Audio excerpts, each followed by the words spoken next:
සමන්තා චක්කවාලේසු අත්‍රා ගච්ඡන්තු දේවතා සද්ධම්මං මුනි රාජස්ස සුනන්තු සග්ග මොක්ඛදං ධම්මස්සවන කාලෝ අයං බදන්තා ධම්මස්සවන කාලෝ අයං බදන්තා ධම්මස්සවන කාලෝ අයං බදන්තා නමෝ තස්ස භගවතු අරහතු සබ්බ ධම්මේසු අප්පටිහත ඥානචාරස්ස දස බලධරස්ස චතු වේසාරජ්‍ය විසරදස්ස සබ්බ සත්තුත් තමස්ස ධම්මිස්ස රස්ස ධම්ම රාජස්ස ධම්මස්සාමිස්ස තථාගතස්ස සබ්බඤුනෝ සම්මා සම්බුද්දස්ස නමෝ තස්ස භගවතු අරහතු සබ්බ ධම්මේසු පටිහත ඥානචාරස්ස දස බලධරස්ස චතු වේසාරජ්‍ය විසරදස්ස සබ්බ සත්තුත්තමස්ස ධම්මිස්ස රස්ස ධම්ම රාජස්ස ධම්මස්සාමිස්ස තථාගතස්ස සබ්බඤුනෝ සම්මා සම්බුද්දස්ස නමෝ තස්ස භගවතු අරහතු සබ්බ ධම්මේසු අප්පටිහත ඥානචාරස්ස දස බලධරස්ස චතු වේසාරජ්‍ය විසරදස්ස සබ්බ සත්තුත්තමස්ස ධම්මිස්ස රස්ස ධම්ම රාජස්ස ධම්මස්සාමිස්ස තථාගතස්ස සබ්බඤුනෝ සම්මා සම්බුද්දස්ස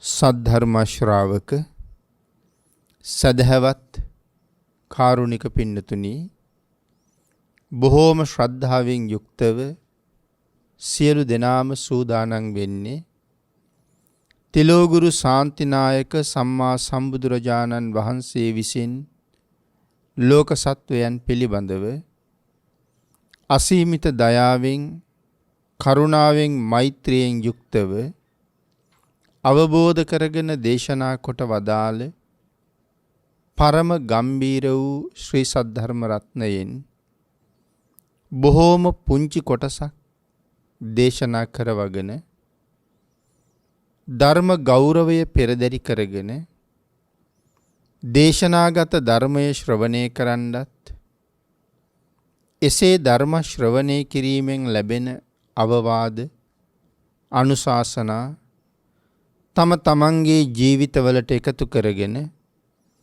වඩාත් නිවැරදි මෙලව ජීවිතයක් සකස් කරගන්නත් නිවැරදි වුණ මෙලව ජීවිතයක් තුළින් සුගතිගාමී වූ පරලොව ආයිති භවයකින් සැනසෙන්නත් අවසානයේ ප්‍රාර්ථනා කරන බෝධියෙන් සැප සහිත ප්‍රතිපදාවෙන් ඊ타ම ඉක්මන් භවයක උතුම් චතුරාර්ය සත්‍ය ධර්මය අවබෝධ කරගෙන මේ සංසාරයෙන් එතර වීමේ බලාපොරොත්තු ඇතුව ඒ උතුම් බලාපොරොත්තු උතුම් ප්‍රාර්ථනා එලෙසින්ම මුදුන්පත් කර ගැනීම සඳහා මේ උතුම් වූ ධර්ම දානානිසංසයත් ධර්ම ශ්‍රවණානිසංසයත් තම තමන්ගේ ජීවිත කාලය තුල මෙතෙක් සිදු කරගත් සියලුම කුසල ධර්මයන්ගේ ආනිසංසයත්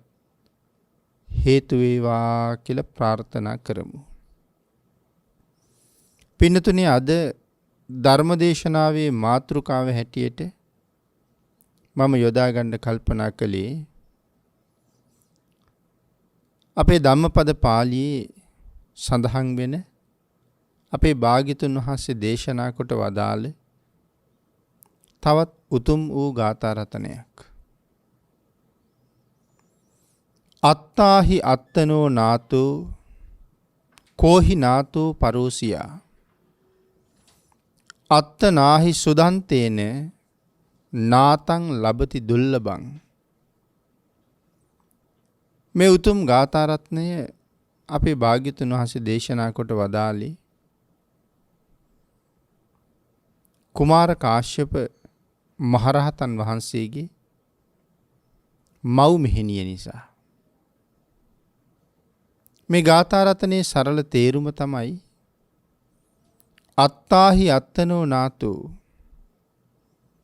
තමන් මේ ලෝකේ තමන්ට ඉන්න එකම පිහිටයි. කෝහි නාතෝ පරෝසියා. තමන් තමන්ට පිහිටක් වෙන්නේ නැත්තම් තමන්ට පිහිට වෙන්නේ වෙන කවුද?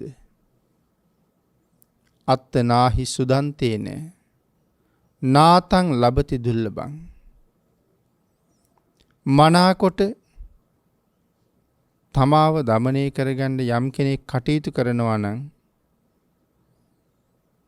ඔහු ලබන්නට දුෂ්කර වූ පිහිටක් ලබනවා කියන කාරණාව මේ ගාථා රත්නයේ සරල තේරුමයි. අපි මුලින් කල්පනා කරලා බලමු මේ වාගේ ගාථා රත්නයක් භාග්‍යතුන් වහන්සේ දේශනා කරන්නේ මොන වාගේ හේතුවක් නිසාද කියලා. පින්නතුනි, අපේ බුදුරජාණන් වහන්සේ ජීවමාන කාලේ සවැත් නුවර එක සිටු පවුලක දියණියක් ලාබාල කාලේ ඉඳලම පැවිදි වීමේ අවශ්‍යතාවය පිළිබඳව මව්පියන්ට සිහිපත් කළා. නමුත් අම්මා තාත්තා ඇගේ විවාහ පැවිදි ජීවිතයේ සම්බන්ධයෙන් ඒ තරම් ලොකු සැලකිලිමත් බවක් දැක්ුවේ නැහැ. ඒ හින්දා ඇයට පැවිදි වෙන්න අවසරය මව්පියන්ගෙන් ලැබුණේ නැහැ. දෙතුන් වතාවක් පැවිදි වීමේ අවශ්‍යතාවය මව්පියන්ට සඳහන් කරලත් මව්පියන්ගෙන් මනා පිළිතුරක් ඒ සඳහා නොලැබුණ නිසා ඇය නැවත නැවත මව්පියන්ගෙන් ඒ ගැන අහන්න ගියෙත් නැහැ. හැබැයි ඇය පැවිදි වෙන්න තියෙන අදහස අත්හැරගත්තෙත් නැහැ. ඇය කල්පනා කරනවා නිතර මව්පියන්ගෙන් මේ ගැන අහලා අම්මගේ තාත්තගේ හිත රිදවන එක ඒක මං වාගේ දුවෙකුට ඒ තරම් සුදුසු නෑ. කමක් නෑ, මං මව්පියෝ කියනවා නම් විවාහ වෙනවා. හැබැයි මම මගේ ස්වාමියාගෙන් අවසර ඉල්ලගෙන ගිහිල්ලා මහාන වෙනවා. ඇය ওই තීරණයට ඇවිල්ලා ඉන්නවා.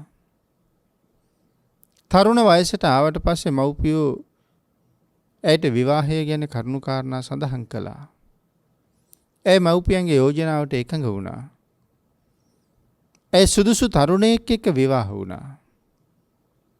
ටික කාලයක් ඒ දෙන්නගේ විවාහ ජීවිතය ගෙවිලා ගියා. හැම අතින්ම ස්වාමියාගේ හිත දිනාගත්ත කීකරු බිරිඳක් බවට පත් වුණා. ස්වාමියාගේ ආදරය වගේම ගෞරවයත් ඇයට නොඅඩුවම ලැබුණා. ඇය පස්සේ කාලෙක තමන්ගේ ස්වාමියාට බොහොම දයාවෙන් කතා කරලා කියනවා, මගේ ජීවිතයේ උතුම් පරමාර්ථය විවාහ වෙලා දරුමල්ලු හදාගෙන ගෙවන කාම භෝගී ජීවිතයක් ගැන නෙමෙයි. මගේ ඒකායන බලාපොරොත්තුව නම් පැවිදි වෙලා මේ සංසාරයෙන් එතර යන මගක් හදාගන්න එක. නමුත් විවාහ වෙන්න කලින් මව්පියන්ගෙන් ඒ පිළිබඳව තොරතුරු විමසුවත් ඔවුන් දැඩි කැමැත්තක් දක්වපු නැති නිසා මම මව්පියන්ගේ හිත රිදවන්න ගියේ නෑ. ස්වාමීනි, නමුත් මගේ පැවිදි වීමේ කැමැත්ත ආසාව තාම අත්හැරිලත් නෑ. මං ඒ කාලෙත් හිතපු දෙයක්. විවාහ වෙලා ස්වාමියාගේ හිත දිනාගෙන ස්වාමියාගෙන් අවසර අරන් මහාන වෙනවා කියන එක. ඒ හිත මගේ තාම වෙනස් වෙලා නෑ. කැමති නම් මට පැවිදි වෙන්න අවසර දෙන්න. මේ කාම භෝගී ගිහි ජීවිතයට මං ඒ තරම් කැමති නෑ කියලා.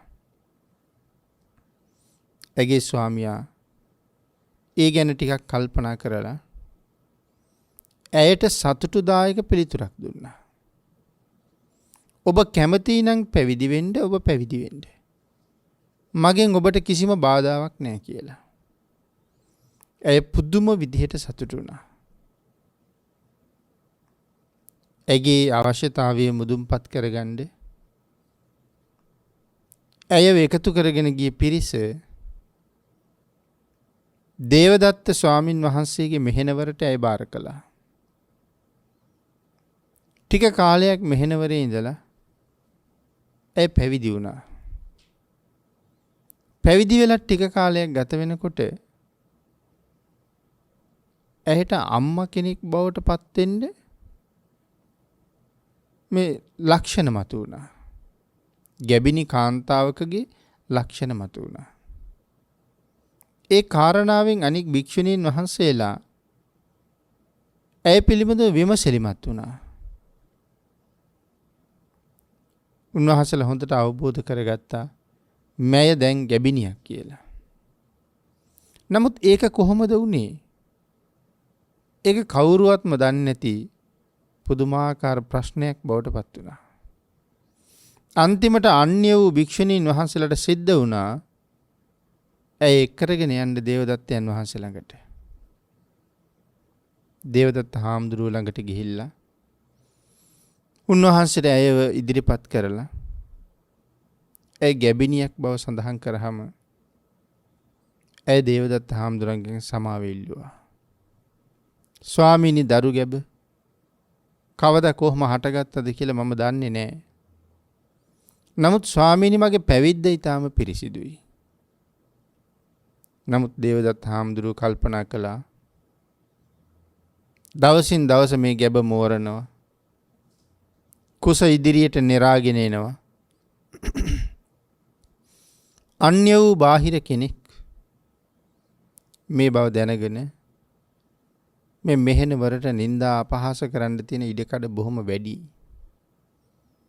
ඇයි වැරදි වේවා නිවැරදි වේවා මේ මෙහෙණවරින් බැහැර කරන්න කියලා කිව්වා. ඇයට බොහොම දුකයි. ඇස් වලින් කඳුළු වැක්කිරෙනවා.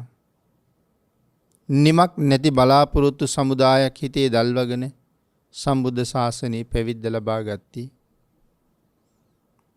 ඒකත් දැන් නිෂ්ප්‍රයෝජන දෙයක් බවට පත් වෙන්න යනවා. මේ ආදී වශයෙන් බොහෝ කරුණු කල්පනා කර කර ඇය දුකටපත් වුණා. ඇයව මෙහෙණවරෙන් බැහැර කරන්න එක්ක යන භික්ෂුණීන් වහන්සේලාට ඇය කතා කළා. කතා කරලා කියනවා මම පැවිදි වුණේ දේවදත්ත හාමුදුරුවෝ නිසා නෙමෙයි. මම පැවිදි වුණේ තිලෝගුරු සම්මා සම්බුදුරජාණන් වහන්සේ උදෙසා. මම පැවිදි වුණේ දේවදත්ත හාමුදුරන්ගේ ශාසනය නෙමෙයි. මම පැවිදි වුණේ ලෞතර බුදුරජාණන් වහන්සේගේ ශාසනය. ඒ නිසා මේ මහානකම මගෙන් උදුර ගන්න එපා. මාව එක්කරගෙන යන්න බුදුරජාණන් වහන්සේ ළඟට. හැබැයි අර භික්ෂුණීන් වහන්සේලා ඒ බැගෑපත් ආයාචනාවට කාරුණික වුණා. ඇය එක්කරගෙන ගියා බුදුරජාණන් වහන්සේ ළඟට. ඇය බුදුරජාණන් වහන්සේ ළඟට ගිහිල්ලා වන්දනා කරලා ඇය කවුද කියන කාරණාව මුල ඉඳලම පැහැදිලි කළා. පින්නතුනි, අපේ භාග්‍යතුන් වහන්සේට තමන් කවුද කියන එක කියලා දෙන්න අමුතුවෙන් අටුවා ටීකා කියලා පැහැදිලි කිරීම අවශ්‍ය නැහැ. භාග්‍යතුන් වහන්සේ මුළු ජීවිත කාලේ කවදාවත් දැකලා නැති පුජ්‍යලයා පිළිබඳවත් සියලු තොරතුරු බුදුරජාණන් වහන්සේ දන්නවා. ඒතර මේ භික්ෂුණිය කවුද කින්ද මන්ද කියන කාරණා ඔක්කොමත් භාග්‍යතුන් වහන්සේ මනාව දන්නවා. නමුත් ඒ කරුණු පැහැදිලි කළා. අපේ බුදුරජාණන් වහන්සේ ඇගේ කියමන ඔස්සේම ඇය නැවත මෙහෙණවරේ තියාගත්තේ නැහැ. භාග්‍යතුන් වහන්සේ නිසා ඇය වෙනම කමිටුවකට බාර කළා. මේ ශාසනයේ අන්‍ය භික්ෂුණීන්ගේ සහ භික්ෂූන් වහන්සේලාගේ ආත්ම ගෞරවය වෙනුවෙන් පිරිසිදු බව තහවුරු කිරීම වෙනුවෙන් මිනිස්සුන්ගෙන් එල්ල වෙන චෝදනාවෙන් මුදවා ගැනීම වෙනුවෙන් විශාකා මහ උපාසිකාව ප්‍රධාන පිරිසකට ඇයව බාර කළා. ගැබ පරීක්ෂා කරන්න කිව්වා. උපාලි මහරහතන් වහන්සේට සඳහන් කළා ඒ ගැබ පරීක්ෂා කිරීමෙන් අනතුරුව සඳහන් කරන සියලු ප්‍රකාශ සටහන් කරගන්න. ඒ ප්‍රකාශ ලබා ගන්න. මොකද විනය බාරව හිටිය උපාලි මහරහතන් වහන්සේනි. කොසල් රජුරු අනාථපිණ්ඩික සිටුතුමා විශාකා මහ උපාසිකාව මේ සෑහෙන පිරිසක් ඇයව පරීක්ෂා කිරීමේ කමිටුවේ ඉන්නවා. විශාකා මහ උපාසිකාව මේ සියල්ල අතර භික්ෂුණීන් වහන්සේ පරීක්ෂා කළා. ගැබට කොයි තරම් දැන් වයසද? ඒ ගැබ කොයි තරම් දැන් මුහුකුරා ගිහිල්ලාද? ඒ මහාන වෙලා තියෙන්නේ කොයි කාලෙද?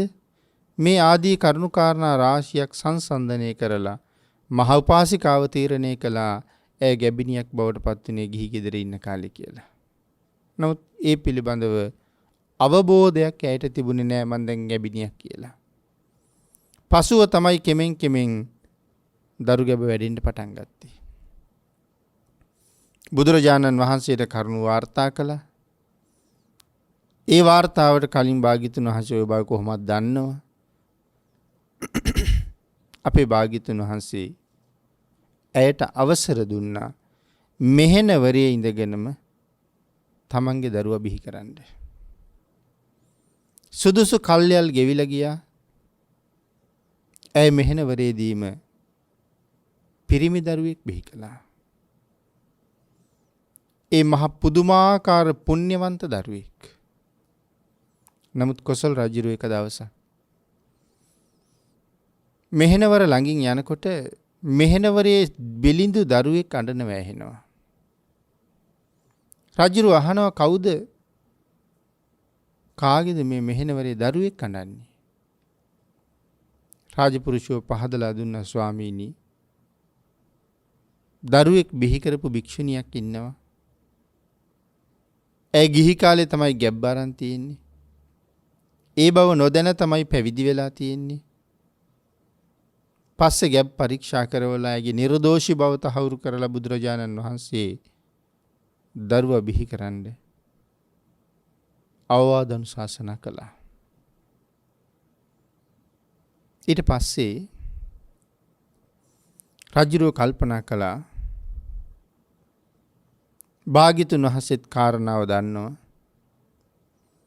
නමුත් භික්ෂුණියකට දරුවෙක් හදන්නයි මහානදම් පුරන්නයි දෙකම කරන්න බෑ. ඇය මහානදම් පිරුවාවේ ඇයට අනුග්‍රහ වශයෙන් දරුවා හදාගන්න කාර්යය මම කරනවා.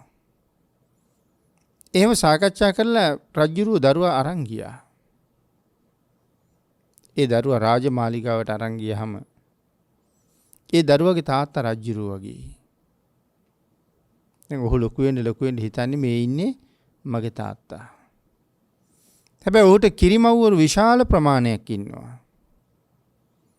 මොහු හරියටම කවුද අම්මා කියලා අඳුරන්නේ නැහැ. කිරි දෙන්න විශාල පිරිසක් කිරිමව්වරු ඉන්නවා. ක්‍රමයෙන් ලොකු වෙනවා. දුවන පයින් සෙල්ලම් කරන වයසට ආවා. ගමේ ප්‍රදේශයේ දුවදරු මාලිගාවේ ළමයි එක්ක සෙල්ලම් කරන්න එළියට යනවා. යම් කාරණා ළඟදී අනික් අයට දෙමව්පියෝ ඉන්නවා. ඉතින් මේ ළමයි අතර ඇතිවෙන ගැටුම් නිසා සමහර වෙලාවට මේ දරුවා අනික් ළමයින්ගෙන් බැනුම් අහනවා අම්මෙක් අප්පෙක් නැති එකා කියලා. ඉතින් දවසක් හරියට දුක හිතුණා. කොසල් රජුරු හොයාගෙන ආවා. රජුරු ගාවට ඇවිල්ලා රජුරුවන්ගෙන් අහන කොමගේ අම්මා? රජුරු කිරිමව්වරු පෙන්නලා කියනවා මේ ඉන්නේ ඔබේ අම්මලා තමයි කියලා. මහ ප්‍රඥාවන්තයි ළමයා කතා කරලා කියනවා එක දරුවෙකුට අම්මලා ගොඩක් ඉන්න බෑ. මං අහන්නේ කොමගේ හැබෑම අම්මා කොමගේ නියම අම්මා. ඉතින් රජුරු තේරුම් ගත්තා මොහු රවට්ටන්න බෑ. රජුරු ඊට පස්සේ කරුණු කාරණා පැහැදිලි කරා. හැබෑම අම්මා ගැන කියලා දුන්නා. ඒ භික්ෂුණියක් බව කීවා. ඒ ඔක්කොම දැනගත්තාම මේ කුමාරයා රජුරවන්ට කියනවා මහරජා පුළුවන් නම් මමත් පැවිදි කරන්න. මං කැමතියි පැවිදි වෙන්න කියලා. රජුරුවත් ඒකට ගොඩක් සතුටුයි. බුදුරජාණන් වහන්සේටත් කරුණු කියලා. ඊතාලා බාල වයසේ සම්බුද්ධ ශාසනය පැවිදි කරවගත්තා. ක්‍රමානුකූලව පැවිදි වුණාගෙන් පස්සේ ධර්මයේ විනය මනාව හදාරගත්තා. ධර්මයේ විනය මනාව හදාරගෙන සංඝයා ඇසුරේ ඉගෙන ගත යුතු බොහෝ දේ ඉගෙනගෙන බුදුරජාණන් වහන්සේගෙන් කර්මස්ථාන අරගෙන ලාබාල වයසේ වුණත් සංසාරයෙන් මිදෙන මඟ පාද ගන්න භාවනානුයෝගී වෙන්න බොහෝම දුර ප්‍රදේශයකට ගමන් කළා. කාලයක් තිස්සේ උත්සාහ කළා. නමුත් තාම භාවනාවේ කිසිම ප්‍රයෝජනයක් ඵලයක් ලැබුණේ නැහැ. කල්පනා කළා මට වරදින්න ඇති. නැවත යන්න ඕනේ භාග්‍යතුන් වහන්සේ ළඟට ගිහිල්ලා කමටහන පිරිසිදු කරගෙන එන්න ඕනේ.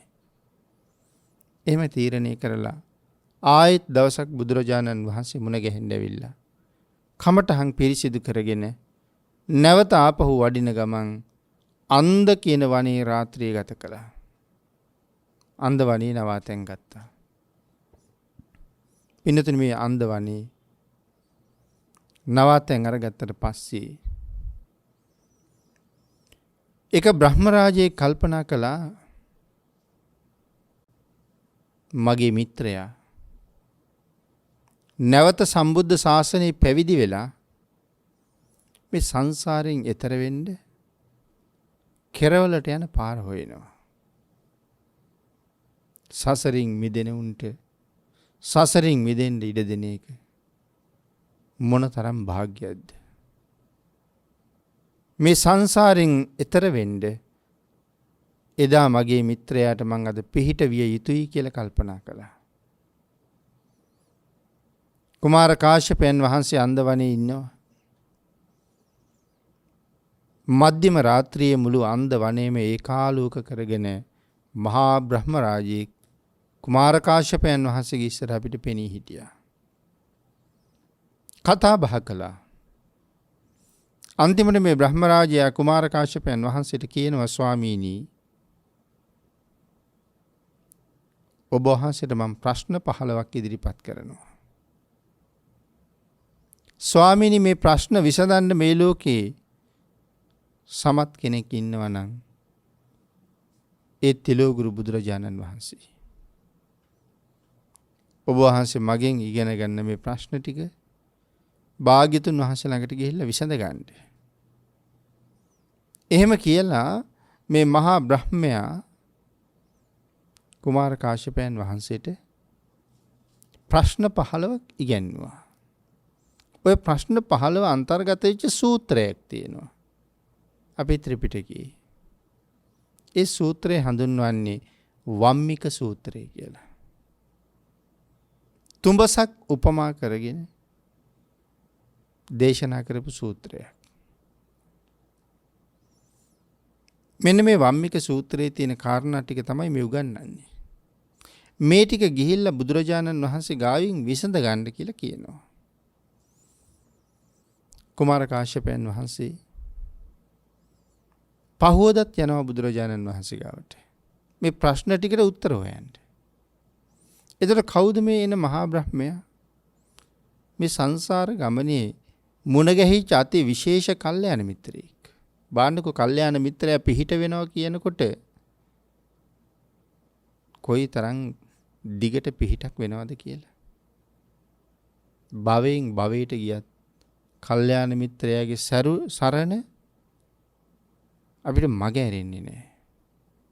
මොකද කාශ්‍යප බුදුරජාණන් වහන්සේගේ කාලේ මේ බ්‍රහ්ම රාජයයි කුමාර කාශ්‍යපයන් වහන්සේයි තවත් 5 දිනකුයි සම්බුද්ධ ශාසනයේ ගුණ පුරන්න තීරණය කරලා මිනිස් වාසයෙන් ඈත් වෙලා මිනිස්සුන්ට හොයාගන්න බැරි තැනකට ගිහිල්ලා අපි ගුණ පුරමු කියලා කල්පනා කළා.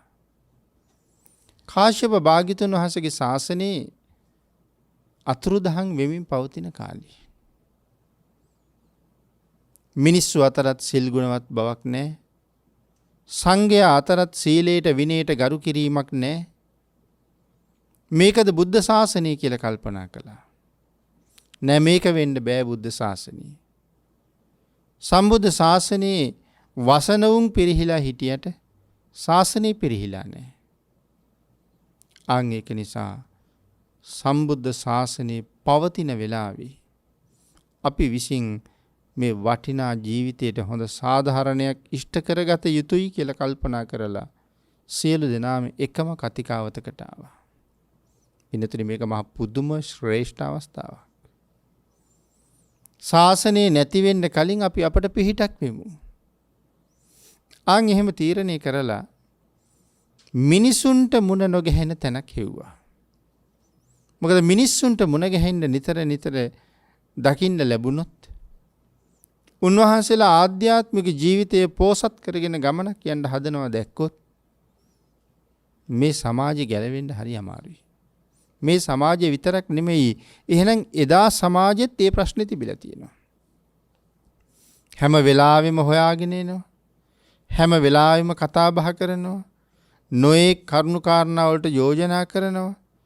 මේ වාගේ ප්‍රශ්න රාශියකට මූණ පාන්න සිද්ධ වෙනවා. මේ සිල්වත් ගුණවත් ස්වාමීන් වහන්සේ නම ඉන්නවා කියලා දැනගත්තාම යම් අනුග්‍රහයක් සිදු කළ යුතුයි. ඒක වටිනවා. නමුත් තමන්ට තමන් අහිමි කරගෙන තමන්ගේ මුළු ජීවිතේම අනුන් මත තියලා කටයුතු කරන්න ගියහම පස්සේ කාලේ පසුතැවෙන්න සිද්ධ වෙනවා. මම මගේ ජීවිතෙන් කරගත්ත දෙයක් නෑ කියලා. ඒකයි මේ මනුස්ස වාසයෙන් අයින් වෙන්න හදන්නේ. විශාල පර්වතයක් තිබුණා. ඒ පර්වතයේ උඩට කොයි පැත්තෙන්වත් නගින්න බෑ. මුන්වහන්සේලා එකතු වෙලා බැඳා ඉනිමගක්. ඉනිමග දිගේම කන්ද මුදුනට ගියා. හැබැයි මෙතෙන්ට අපි ආවේ සංසාරයෙන් එතර වෙන්න ගුණ පුරන්න. යම් මාර්ගයක් ඵලයක් ලැබෙන තාක්කල් පිණ්ඩපාතේවත් වඩින්නේ නැහැ. ඒක දැඩි අදිෂ්ඨානයක් කන්ද මුදුනේදී ඇහුවා. ඒකට කැමතිද ඒක හොඳද කියලා. කැමතියි කිව්වා. හැමෝම කැමතියි.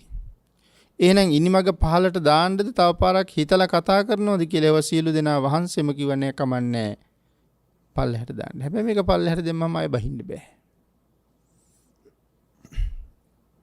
හැමෝම එකඟයි. සියලු දෙනාම තියෙන දෙයක් වළඳලා වැඩියෙන් කාලය යොදනවා භාවනාවට. පළවෙනි රාත්‍රියේ ඉක්ම යනකොට ඒ පිරිසෙන් එක්කෙනෙක් රහත් වුණා. රහතන් වහන්සේ පස්සේ දවසේ අනික් භික්ෂූන් වහන්සේලා ළඟට ඇවිල්ලා අහනවා, ඔබ වහන්සේලාට උතුරු කුරු දිවයිනෙන් මම දානේ හොයාගෙන ඇවිල්ලා දෙන්නද? දානේ වළඳලා තව උත්සාහ කරනවද කියලා. එක භික්ෂූන් වහන්සේ නමක් අහනවා, ස්වාමීනි මේ කන්ද මුදුනට එනකොට අපි තිබුණා කතිකාවතක්. ලේමස් වේලිලා මෙරිලා ගියත් සා පිපාසාවෙන් වේලිලා මැරිලා ගියත් යම් මාර්ගයක් ඵලයක් නොලබා දන් වළඳන්නේ නැහැ කියලා. රහතන් වහන්සේ එතනින් එහාට මුකුත් කතා කළේ නැහැ. අනික් භික්ෂුන් වහන්සේලාගෙන් තවත් කෙනෙක් පහුවදා වෙනකොට අනාගාමී වුණා. ඉතුරු අය තමයි මේ සංසාරයෙන් එතරට පාර හොයමින් සසර ගමනේ තව යන්නේ. ආන්ගේ අනාගාමී වෙච්ච අයගෙන් නැත්නම් අනාගාමී වෙච්ච භික්ෂුන් වහන්සේ තමයි මරණින් මත්තේ බඹලව උප්පත්තිය ලැබී සුද්ධාවාසී. ඒ සුද්ධාවාසී ඉපදිච්ච දිව්‍ය රාජය තමයි කුමාර කාශ්‍යපයන් වහන්සේට පාර කියලා දෙන්නේ. කුමාර කාශ්‍යපයන් වහන්සේ ඊට අමතරව පුක්කුසාති මහරජුරු මේ ආදි වශයෙන් ඒ කණ්ඩායමේ හිටපු අය. ඒතර මේ මහා බ්‍රහ්මයාගේ උපකාරය නිසා කුමාර කාශ්‍යපයන් වහන්සේ බුදුරජාණන් වහන්සේ ළඟින් මේ ප්‍රශ්න ටික විසඳගෙන සව් කෙලෙස් නැසලා අති උතුම් අරහත්ත්වයේ සාක්ෂාත් කරගත්තා. කුමාර කාශ්‍යපයන් වහන්සේගෙන් අහන ප්‍රශ්න ටික මේ බ්‍රහ්ම රාජයා. ඒ ප්‍රශ්නවල අන්තර්ගත වෙන්නේ ක්‍රමානුකූලව නිවනට යන්නේ කොහොමද කියන එක. ඒක අහලා විසඳගෙන මනාව දැන අවබෝධ කරගෙන ඒ අති උතුම් රහත් මඟ ප්‍රත්‍යක්ෂ කරගන්න මේ කුමාර කාශ්‍යපයන් වහන්සේට පුළුවන් වුණා. දැන් පැවිදි වෙලා අවුරුදු 12ක්. 12 අවුරුද්දකට පස්සේ රහත් වෙනවා. එක දවසක් උන්වහන්සේ පිණ්ඩපාතේ වඩිනවා. දැන් ඒතර උන්වහන්සේගේ අම්මට මොනව වෙලා ඇද්ද? විවාහ ජීවිතයට එන්න කලින් ඉඳලා ඇය පුළුවන් තරම් මහන්සි වුණේ පැවිදි වෙන්න. සංසාරේ කෙටි කරගන්න වීරය කරන මගට එළඹෙන්න. දරුවෙක් ලැබිච්ච දවසේ ඉඳලා ඇයට මම භික්ෂුණියක් කියන කාරණාව අමතක වුණා. ඇය දැන් අම්මා කෙනෙක් කියන තැන ඉන්නේ. නමුත් පුතා නැහැ. ශාසන ප්‍රතිපදාව සම්පූර්ණ කරමින් ඇය තමන්ගේ සසර ගමන දිනන්න කටයුතු කළේ නැහැ. ඇය නිරන්තරයෙන් රෑදවල් මහන්සි වෙලා තියෙන්නේ තමන්ගේ පුතා හොයන්න. කඳුළු බොනවා කියන එක ඉවරයක් නැහැ. එක දවසක් කුමාර කාශ්‍යපයන් වහන්සේ ඇතුල් නගරේ වීදියේක පිණ්ඩපාතේ වඩිනවා. මේ භික්ෂුණීන් වහන්සේත් පිණිසුඟා වඩිනවා. හැබැයි ඇය දැක්කා ඈත වීදියේක භික්ෂුන් වහන්සේ නමක් වඩිනවා. ඒ වෙන කවුරුවත් නෙමේ මගේ පුතාමයි කියලා කල්පනා කළා. එතන ඉඳලා සියල්ල අමතකයි පාර දිගේ දුවගෙන මගේ පුතේ කියනවා. කාශ්‍යපයන් වහන්සේ දන්නවා මේ ඉන්නේ අම්මා කියලා. මේ තියෙන්නේ 12 අවුරුද්දක දරු සෙනෙහස. ඒත උපන්න දවසේ ඉඳලා මෙතෙක් සෙනෙහස තමයි මේ කෑ ගහ පස්සෙන් එන්නේ. මම නතර වෙලා ඇය දිහාට හැරිලා බොහොම ලෙන්ගතුකමින් අම්මේ කියලා කතා කළොත් මේ දාරක ප්‍රේමයේ සතුට දරාගන්න බැරුව ලය මඩල පැලිලා මැරිලා යන්න තියෙන ඉඩ කඩ වැඩි. ඒක නිසා ඇය මේ සංසාරයෙන් එතර කරන එක තමයි හුඟක් වටින්නේ. සංවේග උපදවලා සෙනෙහස නැති කරලා සසරින් මිදෙන්න පාර කියන්න ඕනේ කියලා කල්පනා කළා. මේ ශ්‍රේෂ්ඨ සත්පුරුෂයන්ගේ උදාර සිතවිලි වල හැටි ළඟට ඇවිල්ලා උන්වහන්සේගේ ඇඟෙන් අල්ලන්න ඕන්න මෙන්න කියලා ලෑස්ති වෙනකොට උන්වහන්සේ අහනවා මොන විලි ලැජ්ජ නැති වැඩක්ද මේ මහපාරේ ඔය කරන්නේ කියලා. ඒ වචනෙන්ම ඇය එතනම නතර වුණා. ඇය කල්පනා කළා 12 අවුරුද්දක් තිස්සේ මම මේ කඳුළු බිබී හොයන්නේ කරුණාව මෛත්‍රිය පිළිබඳව අල්ප මාත්‍ර හැඟීමක් නැති දයාවෙන් කරුණාවෙන් පොහොසත් නැති මේ වාගේ තද රළු ඝන හිතක් තියෙන කෙනෙක්ද මම මේ හොය යන්නේ?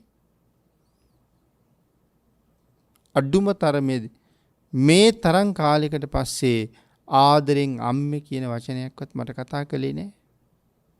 ඒ නතර වුණා. ඒ තමන් ගැනම කලකිරුණා.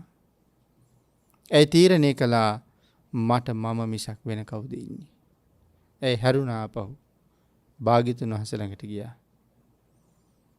කරුණු කාරණා බුදුරජාණන් වහන්සේට පැහැදිලි කළා. අන්න එතෙන්ටම ගැලපෙන්නේ අපේ බුදුරජාණන් වහන්සේ අපූර්වට අපි මාතෘකා කරගත්ත ගාථා රතනේ දේශනා කොට වදාලා. මොකද්ද ගාථා රතනේ? අත්තාහි අත්තනෝ නාතු කෝහි නාතු පරෝසියා අත්තනාව සුදන්තේන නාතං ලබති දුල්ලබං. මේ ගාථා රතනේ දේශනා කළා. මේ ගාථා රතනය අහලා බොහොම ප්‍රීති ප්‍රමෝදයට පත් වෙලා ඇය විසින් තමන්ගේ ජීවිතයට අර්ථයක් කරගන්න කටයුතු කළා. අපේ භාග්‍යතුන් වහන්සේ මේ ගාථා රතනය දේශනා කරලා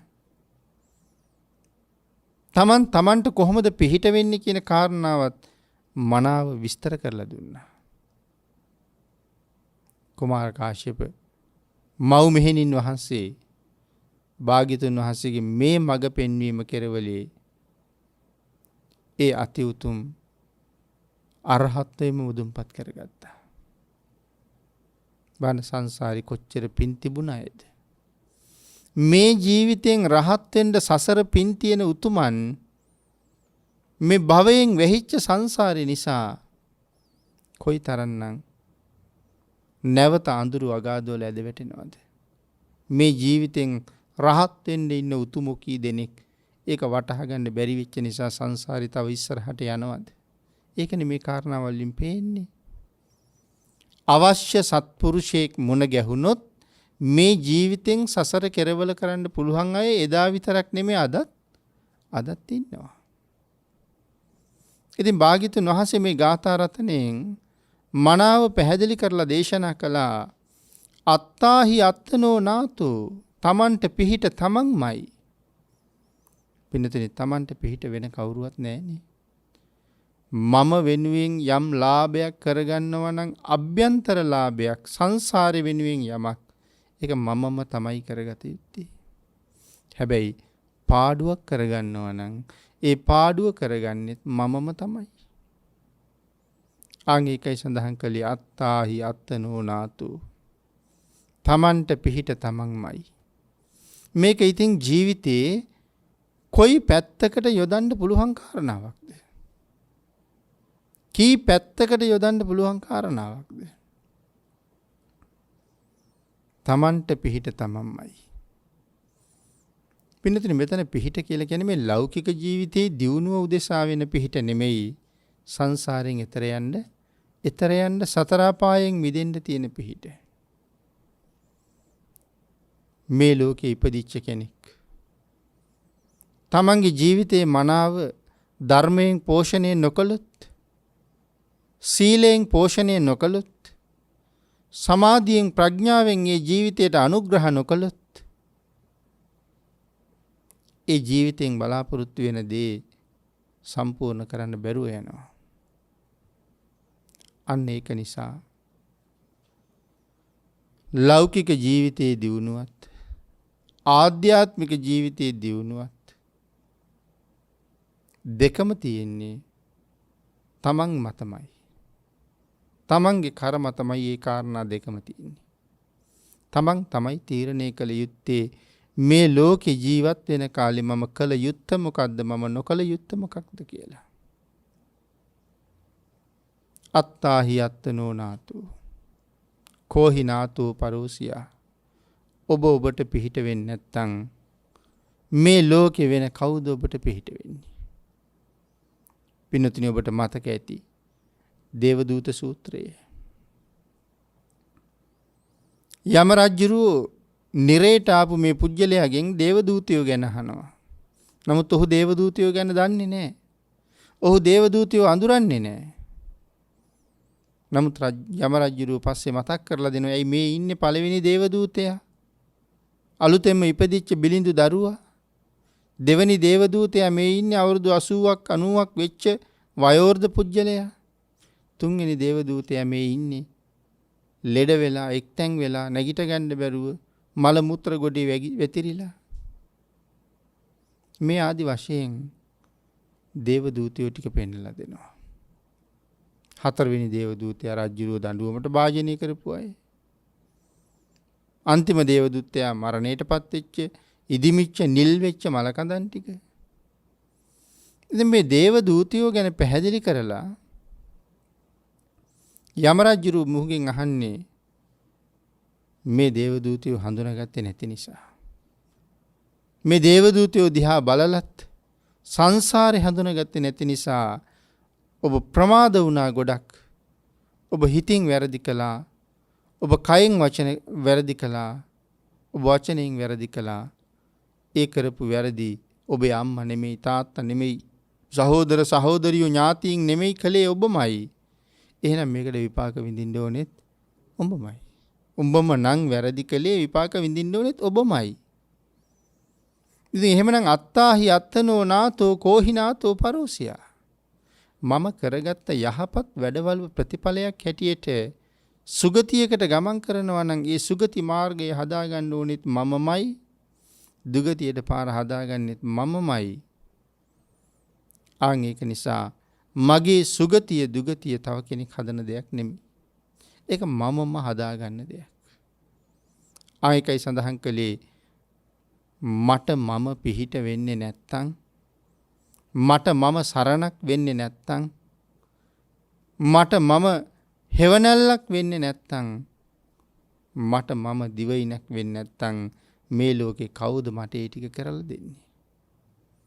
හිතලා බලන්න ලෞකික ලෝකෝත්තර ජීවිතේ ඒ උතුම් බලාපොරොත්තු හැම අතින්ම මුදුන්පත් කරගන්න යම් තැනක යම් කාර්යයක් සිද්ධ කළා නම් සිද්ධ වුණා නම් මගේ මැදිහත් වීමක් නැතුව ඒක කරන්න බෑනේ.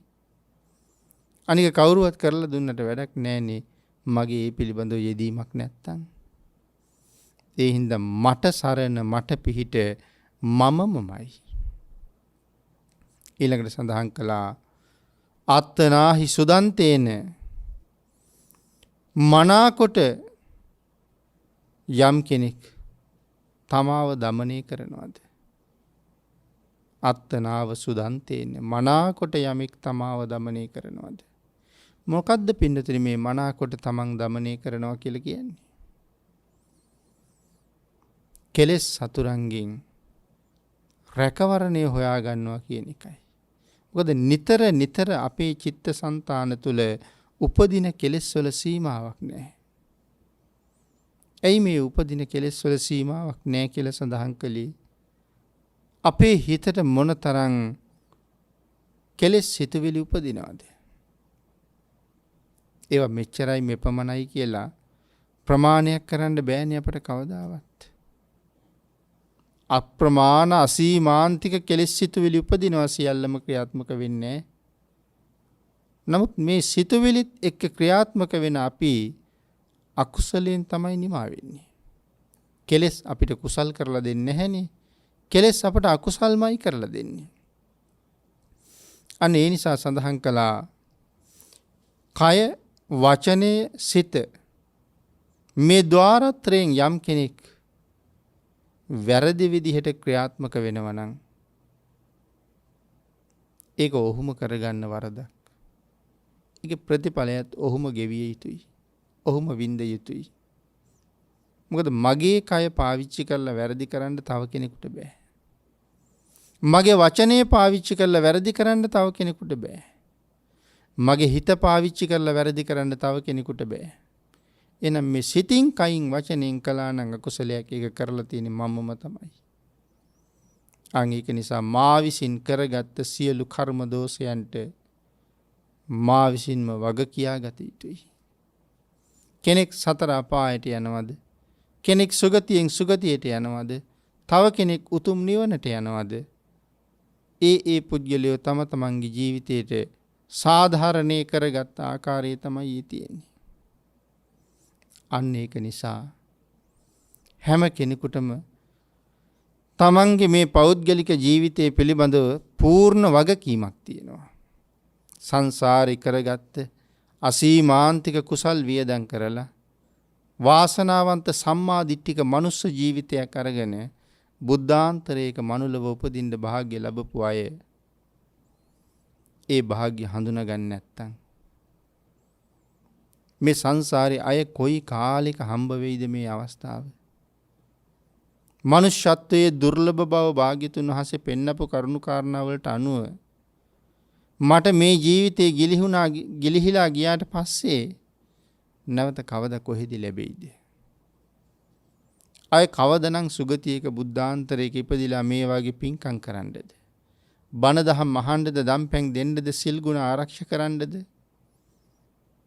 මේ ලැබිලා තියෙන මොහොතේ වටිනකම අවබෝධ නොකරගත් අය හරියට ප්‍රමාදයි මේ ලෝකේ. සංසාරයෙන් එතර වෙන්න වීර්ය දරනවට වඩා කෙලෙස් එක්ක පැටලෙන්න මිනිස්සු කොච්චර වීර්ය දරනවද?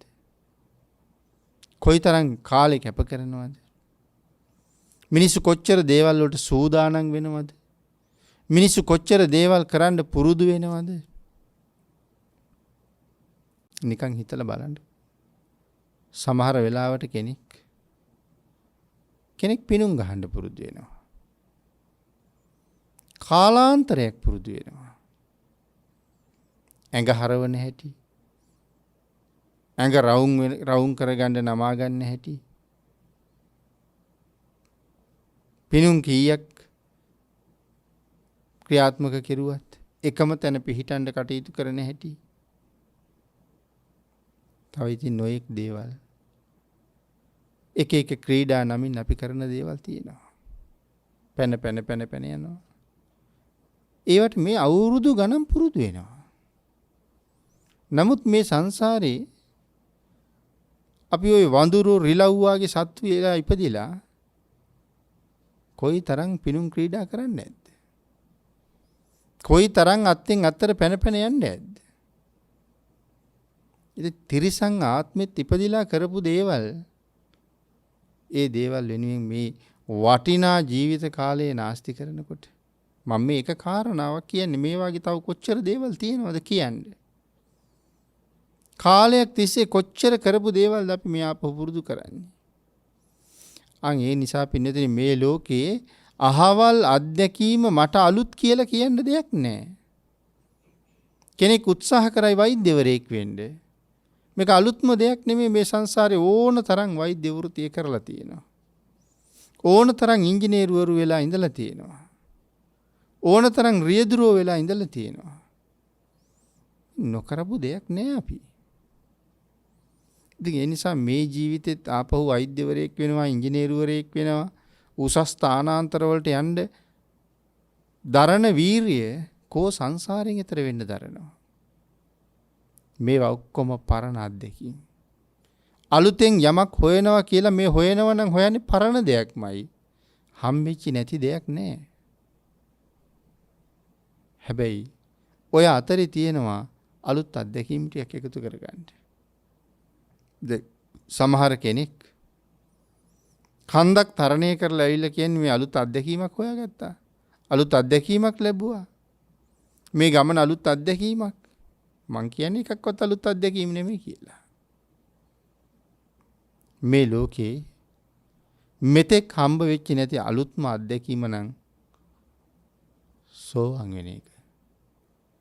මේ හැමදේම මේ සංසාර රංගමඩලේ කරපු අපි තව සෝවාන් වෙලා නැහැනේ. එහෙනම් මට තාම හොයාගන්න බැරි වෙච්ච අලුත් දෙයක් තියෙනවා නම් සෝවාන් වුණාම කොහොමද කියන එක තමයි මට හොයන්න තියෙන අලුත් අත්දැකීම. සකදාගාමී වුණාම කොහොමද? අනාගාමී වුණාම කොහොමද? රහත් වුණාම කොහොමද? මේ සංසාරේ මට කවදාවත් හම්බෙලා නැති දේවල්. හොයනවා නම් ඒ ටික හොයන්න. වීර්ය කරනවා නම් ඒ සඳහා වීර්ය කරන්න. කාලේ නාස්ති කරනවා නම් අරහත්ත්වයේ වෙනුවෙන් නාස්ති කරන්න. එහෙම නැත්තම් අපි හැමෝම ප්‍රමාදී කියලා තමයි කියන්න ඕනේ. අප්‍රමාදී පුද්ගලයන්ට තමයි භාග්‍යතුන් වහන්සේ කැමති. අපි ප්‍රමාදී නම් භාග්‍යතුන් වහන්සේ අපිට කැමතිද නැද්ද කියන කාරණාව අපි තීරණය කළ යුතු දෙයක්. ආන් ඒක නිසා පින්නතුනි නාතං ලබති දුර්ලභං පිළිවෙත් සරුව කුසල් දහම් සම්පූර්ණ කළේ නම් යම් කෙනෙක්. පිළිවෙත් සරුව කියලා කිව්වේ වත් පිළිවෙත් සම්පූර්ණ කරගත්තා නම් යම් කෙනෙක්. සීලය සම්පූර්ණ කරන ක්‍රමයනේ ඒක. වත්තං න පරිපූර්ණෙන්ති න සීලං පරිපූර්ණති. වත සම්පූර්ණ නැති තැන සිල් සම්පූර්ණ නැහැ කියලා දේශනා කළේ. මනා වූ සම්පූර්ණ සීලයක් වෙනුවෙන් වත සම්පූර්ණ කරන්න ඕනේ. ආදි බ්‍රහ්මචාරියක සීලය ආභි සමාචාරික සීලය කියලා කාරණා දෙකක් දේශනා කළේ එකයි. එහෙනම් පිළිවෙත් සරුව ගත කරන ජීවිතය මේ ලෝකේ බොහෝ දෙනාට යහපතක් සලසන, බොහෝ දෙනා සුගතියට යොමු කරන, බොහෝ දෙනාට මහ කල්යාණ මිත්‍රයෙක් බවට පත්වෙච්ච වටිනා වාසනාවන්ත ජීවිතයක්.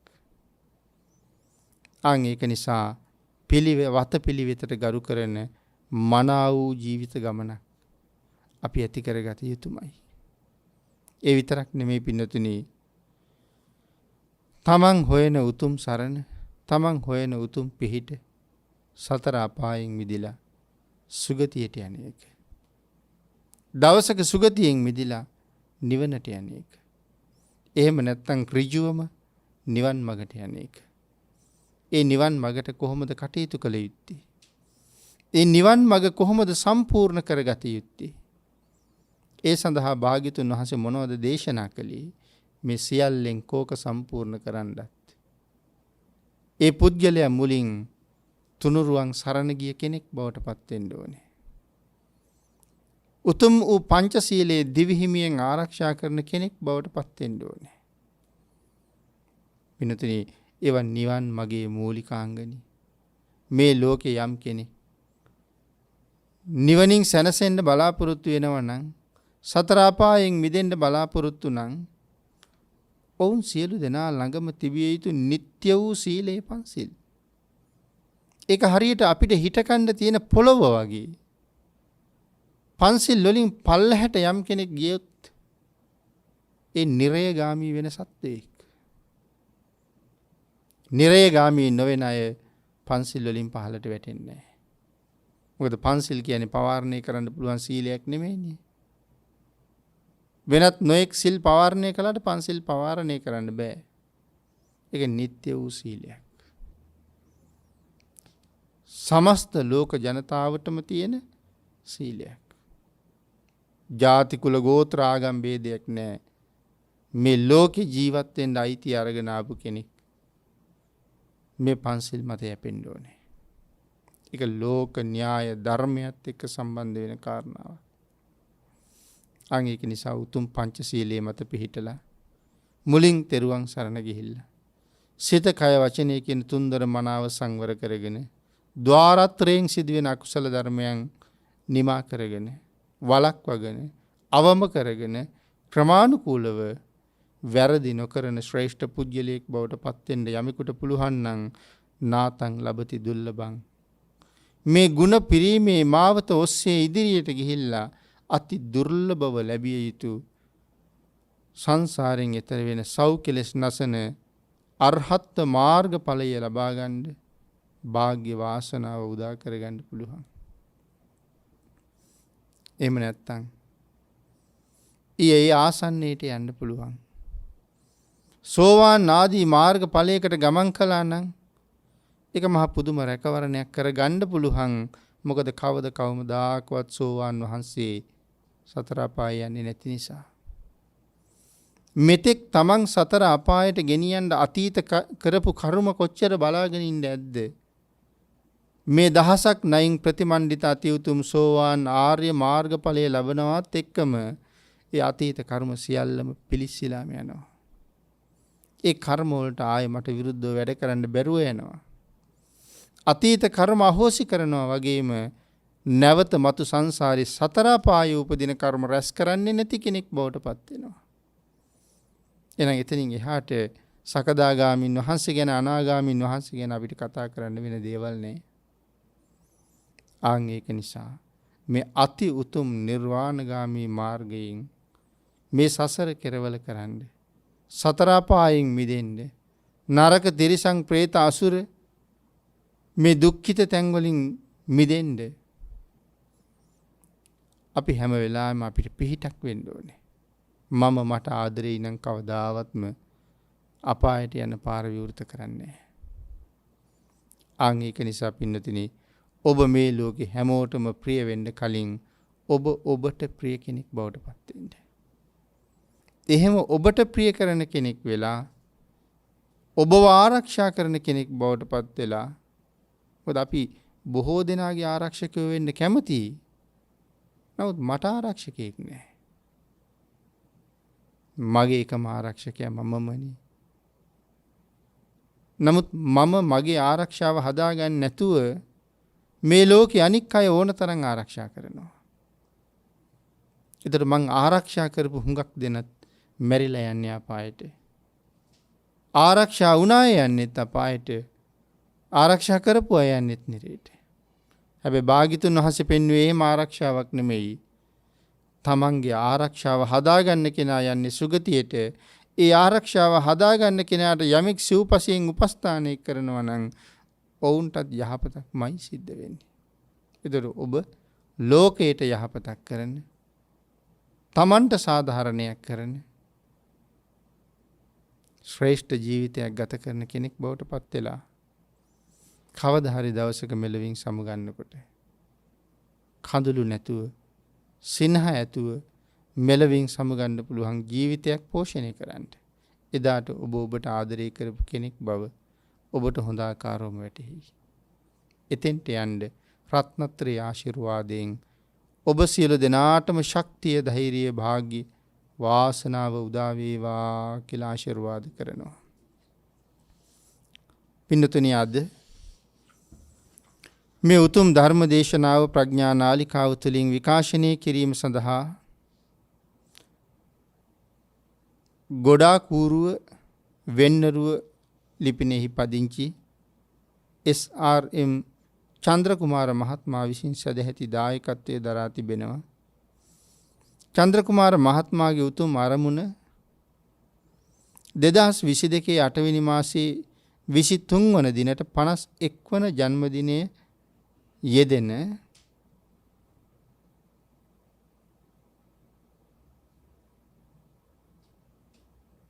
තමන්ගේ ජන්මදිනයේ නිමිති කරගෙන උතුම් නිවන් සුවය අවබෝධ කර ගැනීමටත් ධර්ම මාර්ගයේ පූර්ණේ කර ගැනීම පිණිසත් මේ ජන්මදිනයේ වෙනුවෙන් සිදු කරන මෙවන් උතුම් පින්කම් වලින් තමන් බලාපොරොත්තු වෙන දේ බව එතුමා සිහිපත් කරනවා.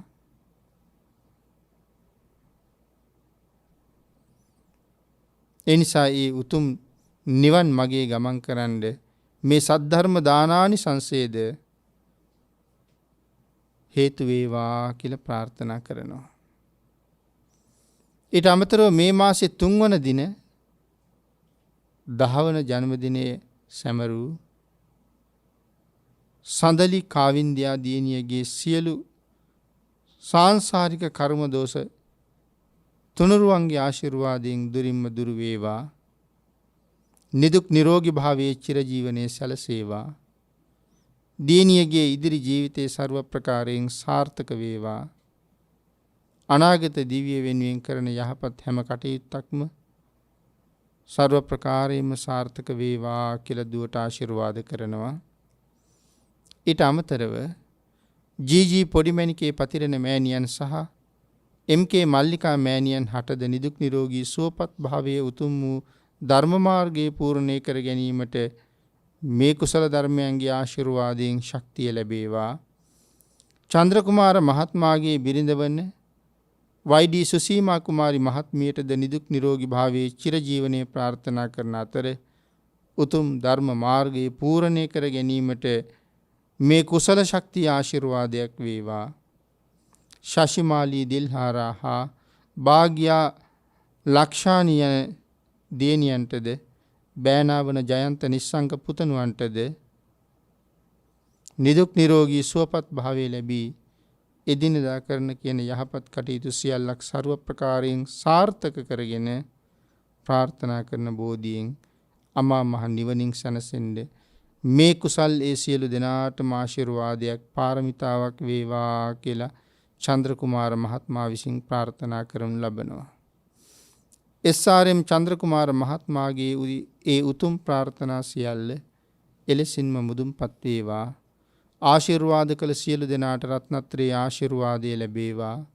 පුණ්‍යානුමෝදනා කළ සියලු දෙනාටම සද්ධර්ම දානානිසංසය නැමැති මහා කුසලස්කන්ධය අනුමෝදන් වේවා.